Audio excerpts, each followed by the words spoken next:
Hi everyone, in this video we will show you how to upload your clothing designs on Roblox using CustomUse. First, open Google Chrome on your mobile device, then search for CustomUse in the search bar.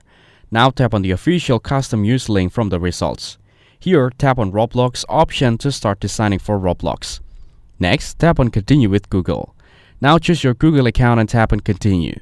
After that, tap on Create to start making classic clothes. Then, select the clothing design you want to create and tap on it. But since CustomUse doesn't work properly on small screens, you need to download their app from the App Store or Google Play Store to continue. Now, once your design is ready and saved, go back and open the Roblox app. Then tap on More at the bottom right corner. Scroll down and tap on the Create option.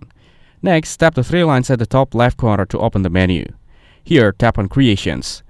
Then tap on Avatar Items. Now tap on Clothing. Here, you can upload your saved designs. You can add t-shirt, pants, jackets, sweater, and more. Thanks for watching. Like the video and subscribe to the channel for more content like this.